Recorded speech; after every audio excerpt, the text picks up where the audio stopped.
diciembre de 2014 recibió el Premio Nacional en el segundo concurso de textos para la creación de la obra conmemorativa del centenario de la promulgación de la Constitución de 1917, certamen convocado por el Centro de Investigación y Docencia Económica y por el Centro de Estudios Sociales y de Opinión Pública de la Cámara de Diputados. En enero de 2016 concluyó su estancia postdoctoral en el Programa de Estudios Políticos Internacionales del Colegio de San Luis y entre sus líneas de investigación destaca el análisis de los mecanismos de protección constitucional en el México decimonónico y el desarrollo de las instituciones políticas en México. Actualmente,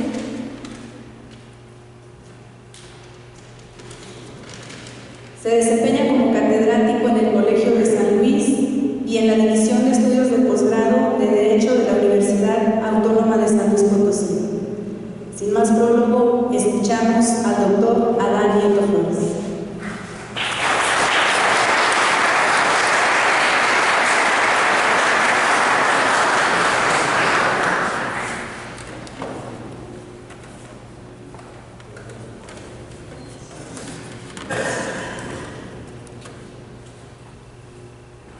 Muy buenas noches, es un gran gusto estar aquí con ustedes compartiendo un momento histórico en toda la extensión.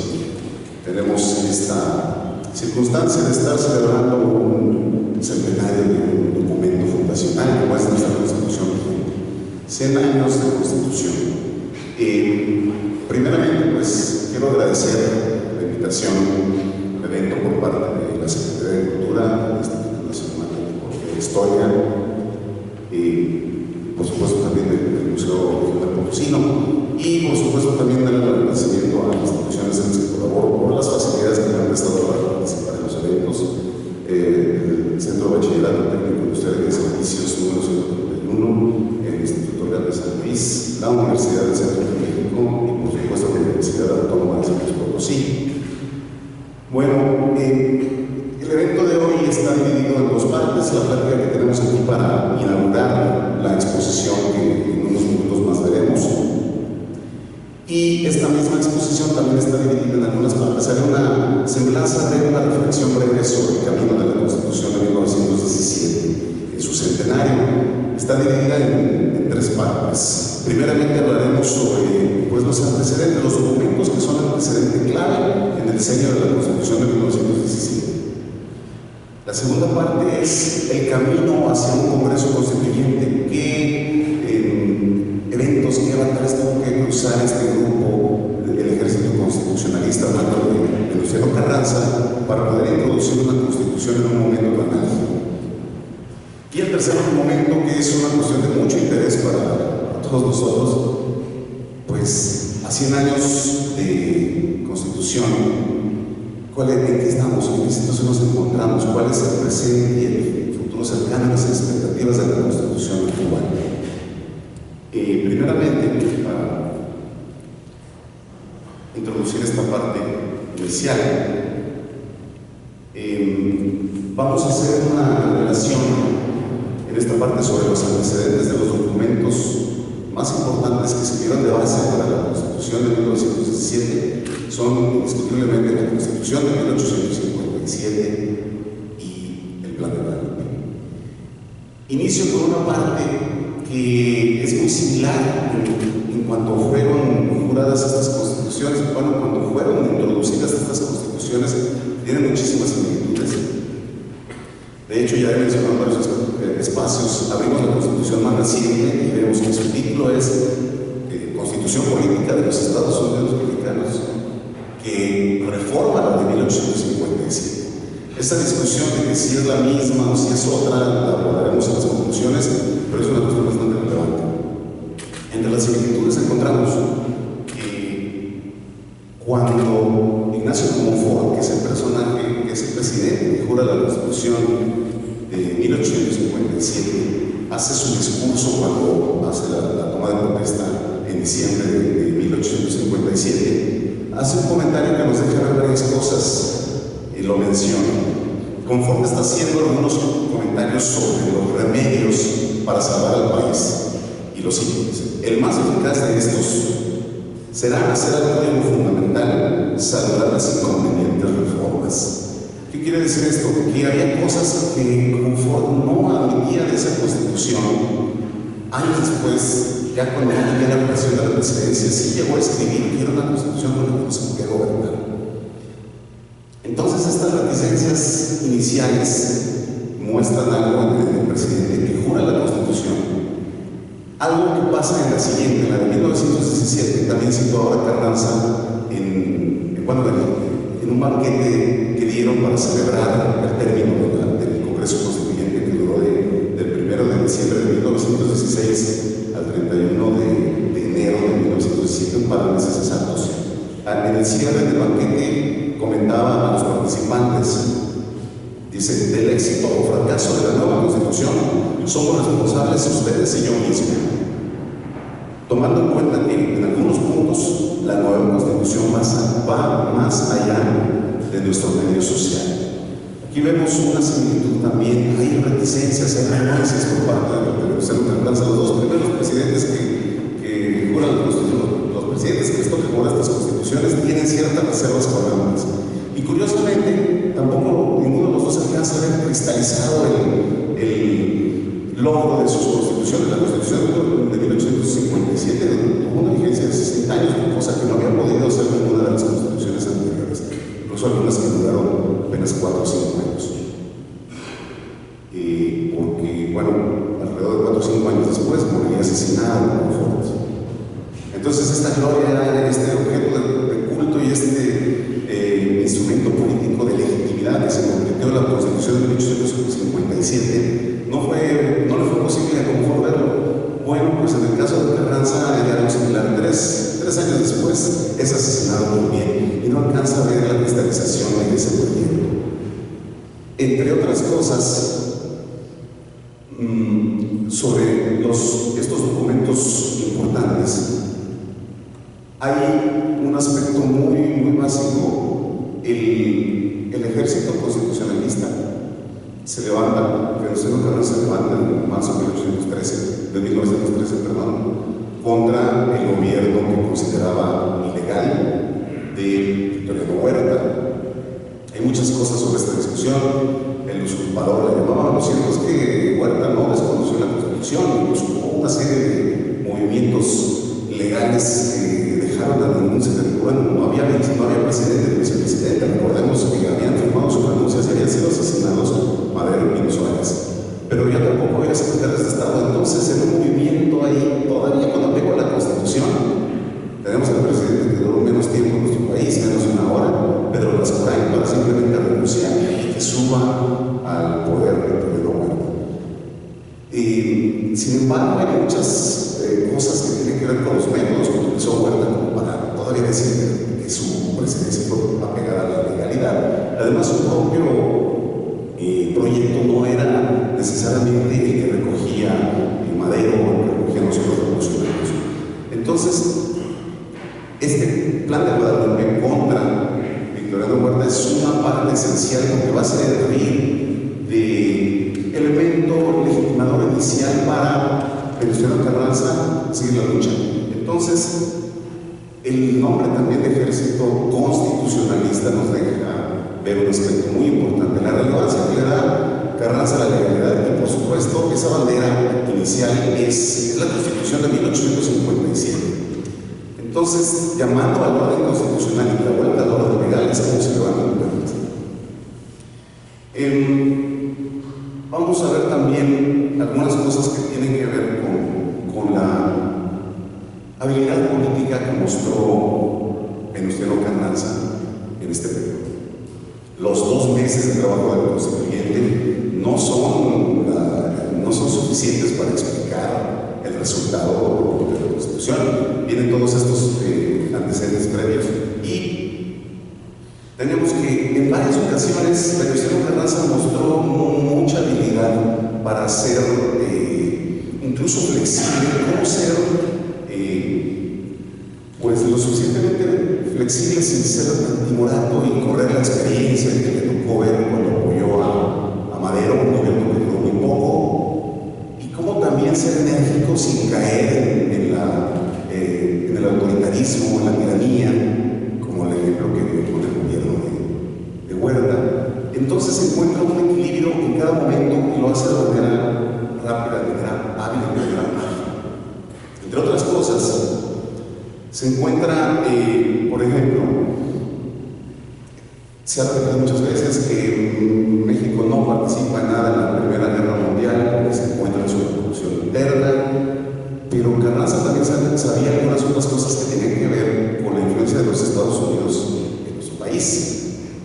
Por ejemplo, el hecho de que en plenos trabajos del constituyente, porque era todo enero de 1917, a mediados de ese mes, pues llega el famoso telegrama Zimmermann, que se hace incluso público en algunos medios, y había que decir rápidamente, pongo en contexto, en Primera Guerra Mundial, el gobierno alemán envía a México una propuesta bastante seductora, pero al mismo tiempo riesgosa. Si México acepta aliarse con los ejércitos centrales, en este caso con Alemania, para atacar a Estados Unidos, una vez que tengan el triunfo en la guerra, se les devolvería los territorios perdidos en la guerra de 1847-48, Nuevo México, Baja California, Arizona e incluso Texas. Y todo lo que tenían que hacer era cooperar con el gobierno alemán para atacar Estados Unidos, y se resolvió un asunto que todavía dolía. Entonces, ¿qué decisión tomar? Era demasiado riesgosa porque México Carranza tendría que haber enfrentado a los Estados Unidos con sus propios recursos. Recordemos que en ese momento tampoco se encontraba unificado el gobierno de Carranza, que tenía todavía el control completo del país. Entonces, pues una decisión de no hacer caso a esa petición también le granjea algo de recuperación de confianza del gobierno de los Estados Unidos en México, sobre todo porque hubo algunas tensiones previas. Por supuesto, el llamado incidente de Tampico con Victoriano Huerta, cuando unas tropas mexicanas toman al buque Dolphin con 9 marinos norteamericanos, no a los fusiles, no les hacen nada, pero ese hecho es considerado como una afrenta. Ese conflicto dejó algunas asperezas y también, por supuesto, pues, los problemas con Francisco Villa. Entonces eso permite también en gran medida recuperar confianza por parte del gobierno norteamericano. Y otro aspecto importante, lo económico. En 1910 México estaba creciendo en su explotación petrolera, en su producción petrolera, un momento del boom de los hidrocarburos. Para 1910 estaba exportando alrededor de 10,000 barriles de petróleo. Ya 10 años después, para 1919-20, era ya casi 200,000. Entonces, ese aspecto también de negociación, de apoyo económico, de comercio con los Estados Unidos, es un factor para muchos determinante en la participación de Carranza de manera directa en la Primera Guerra Mundial. Entonces, todos esos aspectos de rapidez, de actividad política de Carranza le ayudan a irse consolidando un poco. En varios momentos podemos ver su voluntad conciliadora. Por eso sus apologistas insisten en un momento de 2 revoluciones: la que derroca a Porfirio Díaz en 11 y la que va a derrocar a Victoriano Huerta en 14. Y de esa última es precisamente Venustiano Carranza, el personaje central. Para esto, el motivo de parte de la misma estrategia de Carranza es, pues, alejarse de ese estilo de los dictadores anteriores, dígase Huerta, dígase Porfirio Díaz, también de la poca respuesta de Madero, y tener otro tipo de acciones muchísimo más contundentes. Por ejemplo, una vez avanzado, busca unificar a los grupos revolucionarios. Ya no convenía podían seguirse peleando. Habían derrocado a Díaz y hubo vencidas, habían unificado las cosas contra muerte y otra vez hubo vencidas. Entonces esa convocatoria que se a una convención que sabemos que termina en Aguascalientes es otra muestra de su espíritu conciliador. Sin embargo, él mismo es excluido de ese grupo y traslada su gobierno. Encuentra los gobiernos alternos. Tenemos otra vez esos gobiernos alternos. ¿Cómo hace Carranza para sortear estos problemas? Pues teniendo precisamente ese apoyo de la producción petrolera que encontraba en el Golfo y además haciendo todavía obra legislativa. Era un personaje como todos hemos visto en la historia, que además de hacer guerra, estaban haciendo política. Me dirán que también la política es la cara mala de la guerra es la peor cara de la política en este sentido, pero en ambas esferas estaba haciendo un trabajo encomiable. Por eso había dentro de la política, había que buscar una barrera más adecuada, un mínimo. ¿A qué me refiero? ¿Cómo convocar a un Congreso Constituyente y cómo seguir los lineamientos del plan de gobierno? Estos son las similitudes que tiene con Ignacio Comonfort, que lo estoy comparando, que Comonfort está insistente y está muy ávido de seguir lo que prometió en el plan de Ayutla para derrocar la dictadura de Santana, y lo cumple. Y también Venustiano Carranza está muy preocupado por esos compromisos que contrae en el plan de gobierno cumplirlos. Y, entre otras cosas, cómo promover un gobierno constituyente, un Congreso constituyente, si su primera bandera, si su primer estandarte fue la Constitución de 1857.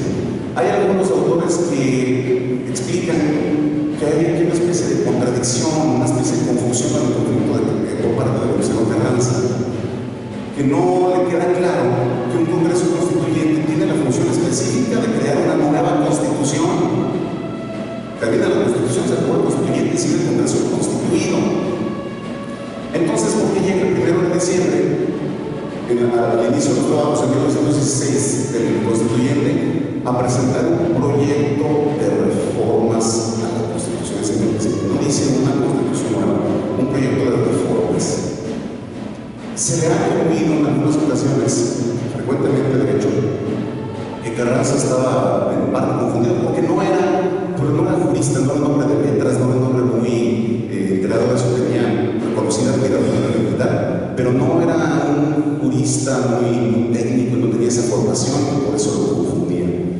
Estamos aquí buscando una interpretación alternativa. Aquí nos parece más bien que es parte de ese mismo proceso gradual que Venustiano Carranza tenía para insertar el Congreso Constituyente y alejarse poco a poco de la Constitución anterior.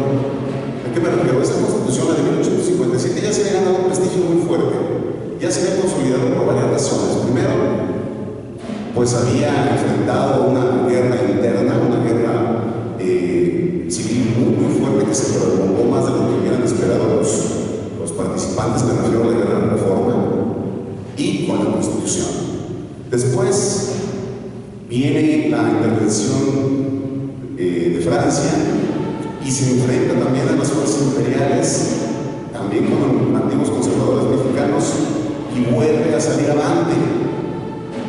Entonces, con el paso del tiempo, esa Constitución se convierte en ese respaldo jurídico, en ese respaldo también legitimador para Juárez y para su grupo, para todos esos políticos liberales que participaron con él. Pragmáticamente fue muy útil para esa generación establecer que el gran logro de la guerra de reforma y después del rechazo a la intervención fue una Constitución que defendió pues al país. Sabemos que las guerras no se ganan en brazos, pero tuvo ese respaldo después para las personas en este país y también para los otros países que tenían que reconocer a México y su gobierno. En el caso de Carranza, ese mismo prestigio que tenía la Constitución habría sido inadecuado, tal vez demasiado excesivo, llegar directamente a atacar a la Constitución. En el mismo discurso y en otros textos que podemos localizar de Venustiano Carranza, se ve que tiene una serie de comentarios elogiosos a la Constitución de 57, la reconoce como una obra de hombres ilustres, que en su momento tuvo grandes logros, para después empezar a criticarla poco a poco. En este caso voy a referirme a uno de los autores que más auxiliaron a Venustiano Carranza en este proceso. Entre los personajes cercanos de Carranza, esta convocatoria al Congreso Constituyente, Carranza tuvo mucho cuidado también, este es otro de sus aspectos de precaución política. Estaba la convocatoria abierta, pero no estaba permitido la participación de personajes que fueran contrarios al ejército constitucionalista. Nos referimos específicamente a villistas y a zapatistas con los que habían tenido rencillas, una ruptura, y a quienes lo dejaron fuera también de la convención. Entonces, con esto lo quería garantizar. Gente cercana a él, no fue unanimidad, no estuvo lleno de los 218 congresistas del constituyente, no fueron unánimemente gente de Carranza, pero sí se cuidó de que fuera una considerable mayoría para que siguiera su proyecto.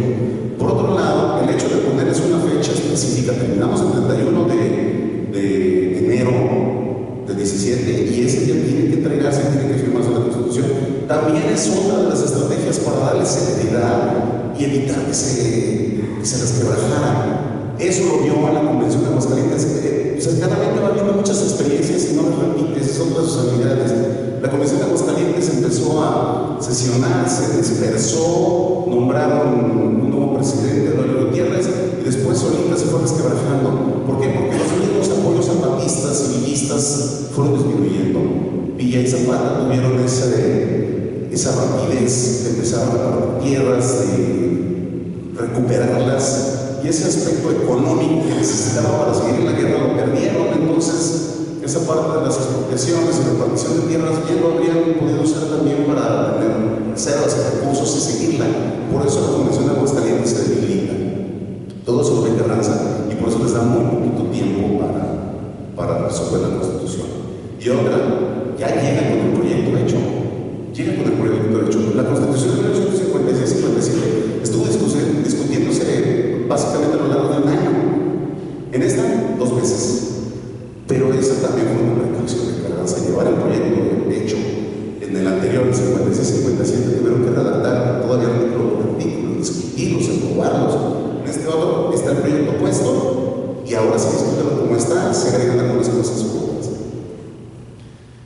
De los personajes a los que me refiero que más participaron con él, los cercanos que tuvo cuidado de incluir, son Félix Fulgencio Palavicini de Tabasco, Alfonso Cravioto de Hidalgo, Manuel Rojas, que era también el presidente del Congreso. Eso también lo pudo poner alguien de su grupo que fuera el presidente del Congreso, y José Rafael Macías. Aunque no participó directamente, pero tuvo asesorías, además un ideólogo también que fue gran apoyo de Carranza, Luis Carrera. Entonces, teniendo este grupo, uno de ellos, al que me voy a referir, es quien empieza desde la prensa, a escribir la forma gradual para pasar al Congreso Constituyente. Me refiero a Félix Palavicini, en una publicación que se llama El Pueblo, en el primer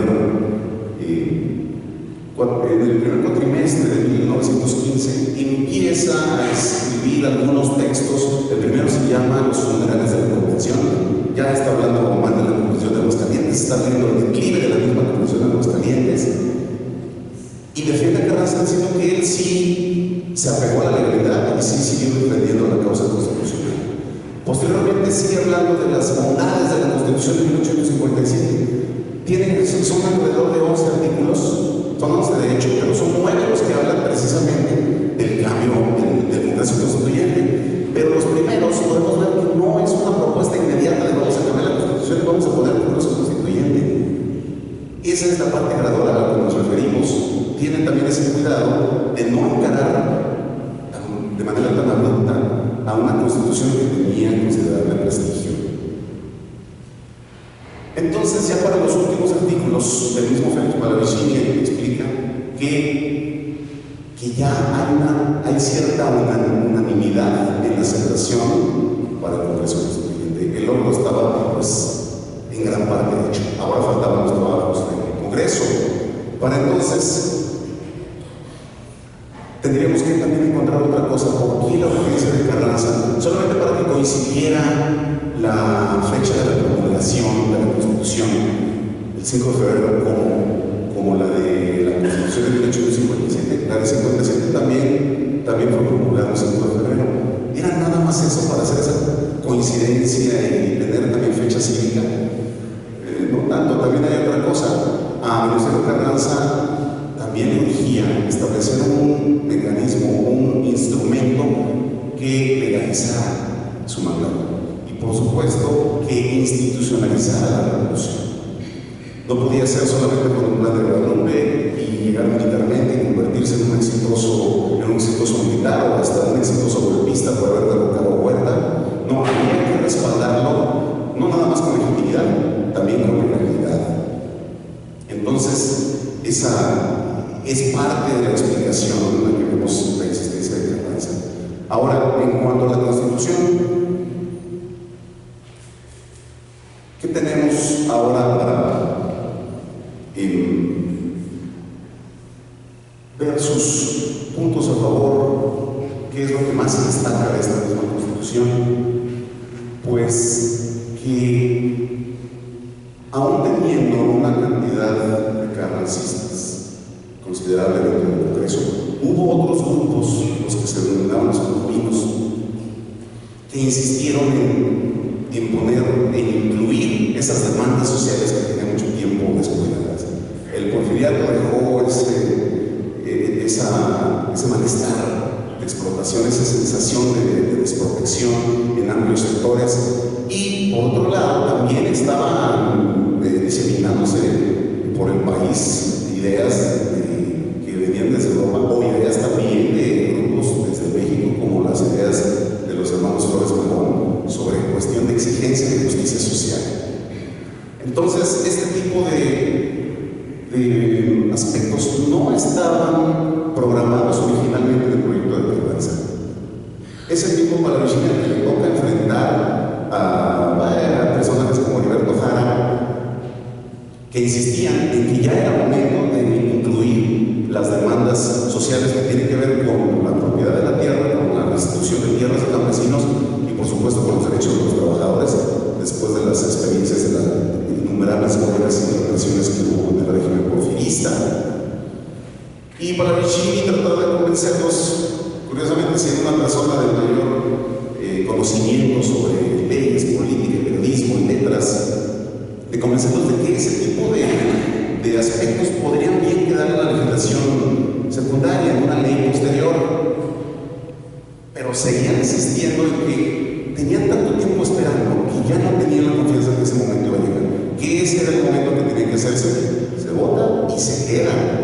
Entonces, esas partes de incluir las garantías sociales no estaban en el proyecto original de Carranza, pero sí tienen también el cuidado de no rechazarlas tajantemente, para no correr el riesgo también de volver a romper el Congreso Constituyente y dispensar.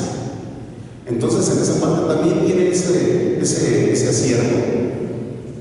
Y nos lleva esto a la siguiente parte, para concluir esto y empezar ahora la exposición. La Constitución hoy, ¿qué queda de aquella Constitución, de aquel proyecto de 1917? Son los mismos artículos, son 136 artículos en aquella versión, de las 16 transitorios. Pero ahora, también hemos mencionado que, aunque no ha aumentado el número de artículos, sí ha aumentado el número de palabras en la misma Constitución. Tenemos una gran cantidad de artículos que ya parecen la ley reglamentaria dentro de la misma Constitución. El artículo 5, en el que originalmente en el Congreso se estaba planteando proteger los derechos, sobre todo la libertad de trabajo. Así empezó la discusión con el artículo 5, la libertad de trabajo. Y eso querían que pasara como los derechos de los trabajadores. Y este grupo de defensores de estas garantías dicen, no, es que no es nada más el derecho a dedicarnos a lo que queramos, es el derecho a tener protección sobre nuestra fuerza de trabajo, tener derecho a organizarnos y tener protección en nuestra seguridad. Entonces, por eso se decidió pasar a un artículo específico para eso y se trasladó al 123. Pero si vemos el 123 o el tercero que se habló de la educación, o el 27 que se habló sobre la propiedad de la tierra y, bueno, la propiedad agraria, si vemos los textos originales y vemos los actuales, tenemos una diferencia enorme en cuanto a una gran cantidad de párrafos, palabras, conceptos que se han introducido. Entonces, teniendo el triple de palabras en la Constitución actual, es realmente la misma. Hay aquí una serie de detalles. Primero, para algunos autores, por ejemplo, Ignacio Marván Laborda, que es uno de los autores que más estudia la parte de la Constitución de 1917, dice que hay varias razones para saber, para aceptar que la Constitución de 1917 es la misma que la de 1957. ¿Cuáles son esas argumentaciones que da? Primero, que es el nombre que acabo de mencionar acerca de la Constitución, que reforma la de 1957. Otra, que el proyecto y todas las acciones que se estaban promoviendo por parte de Carranza, el Instituto Constitucionalista, pues estaban basadas en la Constitución vigente hasta noviembre del 16. Y por otro lado, que la siguiente legislatura no va a ser la legislatura número 1, sino la legislatura número 27, o sea, se sigue la legislatura desde la Constitución de 57. Algunos otros autores mencionan que sí es otra Constitución. ¿En qué términos sí es otra y en qué términos no? Aquí creo que lo importante es entender que era útil después para los herederos de esta victoria revolucionaria establecer qué es otra Constitución. Así le sirvió al grupo de Juárez y de los liberales para decir que esa lucha sangrienta y ese enfrentamiento contra una intervención extranjera, la herencia de esos momentos tan amargos, fue un documento legal que garantizó derechos. Igual para los grupos postrevolucionarios, para quienes empezaron a disfrutar más parte de los frutos de la misma revolución, es pragmática y políticamente conveniente establecer que la consecuencia de la revolución pues fue también un documento que garantizó derechos sociales, derechos de campesinos, obreros, derecho a la educación, y que además fue la primera en el mundo en hacerlo. Claro que es muy bueno establecer esta versión, y no la otra de que para lo que se dio la revolución, que la consecuencia de la revolución, en lugar de ser un documento constitucional refundacional, haya sido la creación de un partido dominante. Entonces, ese tipo de versiones que se repiten y se reproducen durante el siglo XX son las que nos hacen saber que en términos hasta jurídicos y también en términos políticos se trata de una constitución. Y por otro lado, termino con esta parte, hay una especie de paradoja. Bueno, hay varias, pero una de las más sobresalientes, de las que más se discute recientemente es, a ver, lo acabo de escuchar incluso hace unos medios y personas, entrevistados, especialistas, diciendo es que es el momento de hacer una nueva constitución. Pero todas las constituciones que se han hecho en este país han surgido momentos bastante complejos, momentos de violencia, y los mismos resultados no se ven de manera inmediata. Se cree que estableciendo una nueva constitución se van a resolver los males de nuestro país. No es así, no lo creemos así. Y por otro lado, esperaríamos establecer, si tuviéramos que establecer una nueva constitución, que fuera en términos democráticos y que en términos pacíficos y democráticos. ¿De qué manera va a haber una negociación? Ustedes saben en qué momento se encuentran los grupos políticos, las diferencias que hay, las desconfianzas, la cercanía a un proceso electoral. Preguntemos si de verdad es un buen momento ahorita para hacer consensos y más para emprender una empresa de esta magnitud, una nueva constitución. Finalmente tampoco se resolvería, tendría que hacer una serie de reconstrucciones que tomarían muchos años. De las primeras veces que se celebró la Constitución de 1917 fue 20 años después de su promulgación. ¿Por qué? Porque los grupos que habían estado anteriormente en el poder pues eran los sonorenses, que eran de la Huerta, que eran Obregón, que eran Calles, y no eran necesariamente muy amigos de Carranza, eso lo sabemos. Entonces, no iban a hacerle culto a esa Constitución que había dejado Carranza. Sin embargo, siguen con ella, con esta idea que también era la Constitución de 1857, con lo cual no tenía ningún problema. Es hasta el gobierno de Cárdenas, hasta 1937, cuando se empieza a celebrar los aniversarios de la Constitución de 1917. Quiere decir que entonces también le tomó mucho tiempo a esta Constitución a sentarse y acabar con esas oposiciones que todavía tenía. Todavía en los 70s, cuando se juntaron los restos de varios revolucionarios como Calles, Cárdenas, también Carranza, el presidente Echeverría decía que con eso se acababan las diferencias entre los revolucionarios. Y el hijo del mismo Plutarco Elías Calles decía que al estar todos juntos ahí se disolvían todas las diferencias. O sea, tuvieron que estar muertos durante muchos años para poderse ver. Y para acabar, para dejar de pelearse.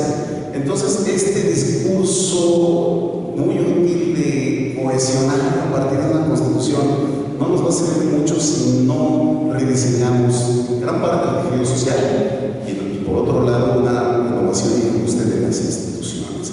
El siglo XIX, el constitucionalismo del siglo XIX le dio gran supremacía al poder legislativo. El del siglo XX, pues, un presidencialismo extraconstitucional. ¿Cuál es la opción ahora? ¿Buscar un equilibrio? Pues tal vez no. Bueno, no tal vez definitivamente poner más atención en el asunto de la resolución en los tribunales, por los medios jurisdiccionales, por el Poder Judicial, que había sido estudiado en las primeras décadas de vida de nuestro país. Entonces, eso implica que revisemos mejor el diseño de nuestras instituciones para poder abatir las fallas que ahora tenemos. Y termino con esto: las reformas excesivas no deben ser tampoco satanizadas.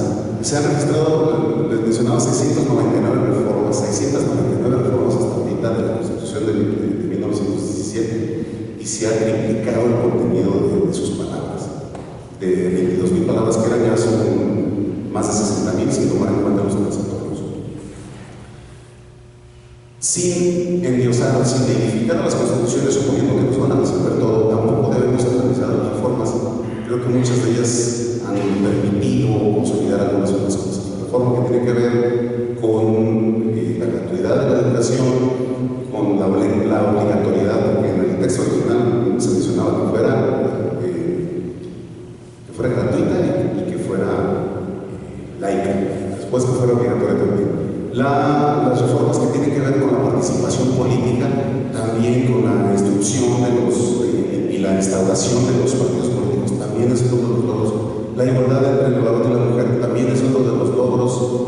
Y todas las cuestiones que tienen que ver con la inclusión de la diversidad, pues no podemos quejarnos de esas reformas, pero suponer que sobre reglamentar a la misma Constitución, sobre legislarla, nos va a resolver las cosas, no. Por otro lado, también suponer que una nueva Constitución va a resolver todos estos problemas, tampoco. Entonces, mejor vamos a reducirla, vamos a hacerla más comprensible. Este tipo de eventos son para que nos acerquemos más al conocimiento de nuestra Constitución.